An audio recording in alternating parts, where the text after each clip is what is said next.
ഒരാൾക്ക് ആലുവയിൽ നിന്ന് ഇടപ്പള്ളി ടോൾ ബസ് സ്റ്റോപ്പ് വരെ യാത്ര ചെയ്യണം. ആലുവ നഗരപ്രദേശത്ത് തന്നെ ഏകദേശം 10-ൽ കൂടുതൽ ബസ് സ്റ്റോപ്പുകളുണ്ട്. Market, private bus stand, metro ഇവ മൂന്നും മെട്രോ സ്റ്റേഷനിൽ നിന്ന് നടക്കാൻ ദൂരത്തിലാണ് സ്ഥിതി ചെയ്യുന്നത്. ബാക്കിയുള്ള ബസ് സ്റ്റോപ്പുകളിൽ നിന്ന് മെട്രോ സ്റ്റേഷനിൽ എത്തണമെങ്കിൽ ഓട്ടോ വിളിക്കുകയോ ബസ്സിൽ യാത്ര ചെയ്ത് എത്തേണ്ടി വരികയോ ചെയ്യണം.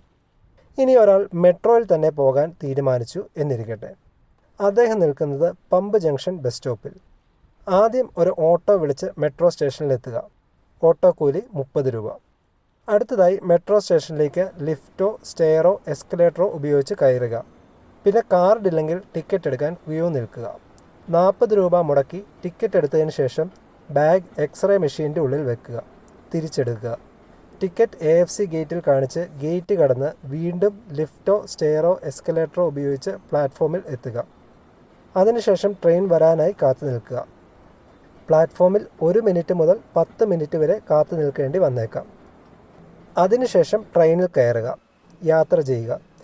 ഇടപ്പള്ളി സ്റ്റേഷനിൽ എത്തിയതിനു ശേഷം 3-ാം നിലയിൽ നിന്നും താഴേക്ക് ഇറങ്ങുക. ഏകദേശം 3 മിനിറ്റ് തൊട്ട് 5 മിനിറ്റ് വരെ എടുക്കാം. വീണ്ടും ടിക്കറ്റ് പുറത്തെടുക്കുക. AFC മെഷീനിൽ കാണിക്കുക. പുറത്തേക്ക് ഇറങ്ങുക. ഇനി പുറത്തിറങ്ങിയാലോ? ഇടപ്പള്ളി ടോൾ ജംഗ്ഷനിലേക്ക് പോകണമെങ്കിൽ വീണ്ടും ഒരു ഓട്ടോ വിളിക്കേണ്ടി വരും. ചിലവ് 30 രൂപ. സമയം 35 തൊട്ട് 40 മിനിറ്റ് വരെ മൊത്തം.